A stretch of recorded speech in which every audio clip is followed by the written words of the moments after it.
pintar kita. Melalui berita yang kita konsumsi dari belahan dunia lain, melalui produk yang kita beli, bahkan melalui ide-ide yang kita tukarkan.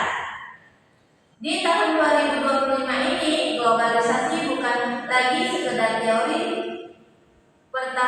Pertama yang definisi dan perkembangan singkat globalisasi di era digital.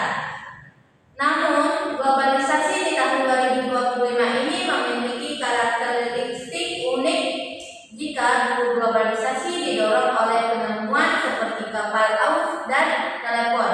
Ini motor penggerakkan adalah teknologi digital dan internet. Baik, akan dilanjutkan oleh teman saya. Kecepatan skala informasi menyebar dalam hitungan detik. Transaksi keuangan lintas negara terjadi secara instan. Oktober bukan hanya negara dan kolaborasi multinasional, tetapi juga individu. Kripto keuangan menjadi teknologi blockchain dan mata uang kripto, menawarkan alternatif sistem keuangan tradisional yang secara instan, bersifat global dan tanpa batas. Baik, kita akan membahas globalisasi sosial dan budaya. Pertukaran atau mobilisasi beralih ke aspek sosial dan budaya. Globalisasi membawa pertukaran yang masif dan namun juga memunculkan kekhawatiran. Baik, akan dilanjutkan oleh teman saya. Baik, globalisasi sosial dan budaya memiliki beberapa poin penting. Yang pertama adalah arus informasi dan konten global seperti TikTok, YouTube, Netflix, Spotify. Kita mengonsumsi konten dari seluruh dunia, menciptakan tren global seperti pop atau global food trends.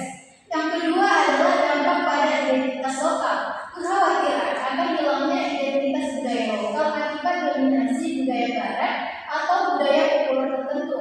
Namun ada juga fenomena globalization di mana budaya global diadaptasi secara lokal. Yang ketiga adalah migrasi dan multikulturalisme. Pergerakan manusia antar negara menciptakan masyarakat yang semakin beragam, membawa tantangan integrasi namun juga kekayaan budaya. Dan yang terakhir adalah gerakan sosial lintas negara. Adalah isu-isu seperti perubahan iklim, kesetaraan gender, atau hak asasi manusia seringkali menjadi gerakan global didukung oleh komunitas global. Baik, kita akan membahas tentang tantangan globalisasi di tahun 2025. Tentu saja globalisasi tidak datang tanpa tantangan yang akan terjadi di masa kini, yang akan dilanjutkan oleh teman saya.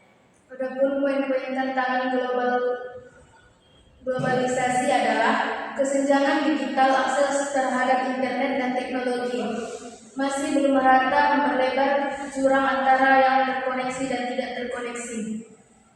Disinformasi dan disinformasi, penyebaran berita palsu dan teori konspirasi yang cepat di media sosial menjadi ancaman serius bagi kohesi sosial dan stabilitas politik. Kehilangan pekerja lokal, otomatis dan relaksi industri dapat menyebabkan hilangnya pekerjaan di negara maju, menciptakan tekanan sosial dan ekonomi. Regulasi dan tata kelola global.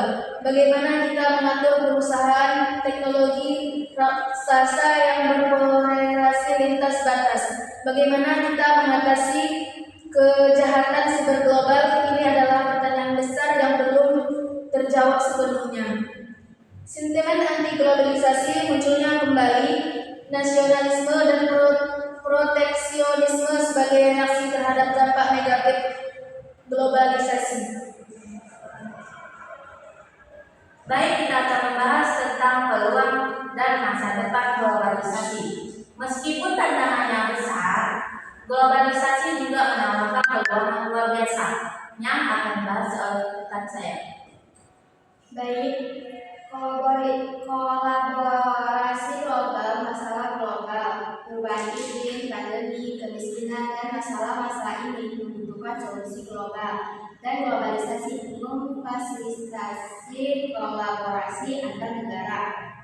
Akses dan pengetahuan dan pendidikan, internet membuka peluang ilmu, pengetahuan dan pendidikan bagi siapa saja, di mana saja. inovasi dan pertukaran ide. Pertemuan ide-ide dari berbagai latar belakang dapat mendorong inovasi dan kreativitas. Pemberdayaan individu. Teknologi digital memungkinkan individu untuk memiliki suara yang lebih besar, membangun bisnis sendiri, atau mengadvokasi isu-isu yang mereka pedulikan di skala global. Peningkatan kualitas hidup dengan efisiensi ekonomi dan penyebaran inovasi global berpotensi meningkatkan kualitas hidup di banyak bagian dunia. Jadi, globalisasi di tahun 2025 ini adalah fenomena yang dinamis dan multifaceted. Ya, bukan lagi sekedar tentang perdagangan barang, melainkan tentang arus. Jadi, globalisasi sebagai individu, kita memiliki peran penting dalam menyikapi globalisasi ini. Bagaimana kita bisa memaksimalkan peluangnya sambil memitigasi risiko-risiko. Bagaimana kita bisa menjadi warga global, bertanggung jawab dan menghargai keberagaman sekaligus menjaga identitas lokal kita. Pertanyaan ini akan terus relevan di masa depan. Mari kita belajar, berdiskusi dan beradaptasi dengan dunia yang terus berubah ini. Terima kasih sudah mendengarkan Dunia Tanpa Batas. Episode kami, saya Aida Mutlisa sebagai host. Sampai jumpa di episode berikutnya. Assalamualaikum.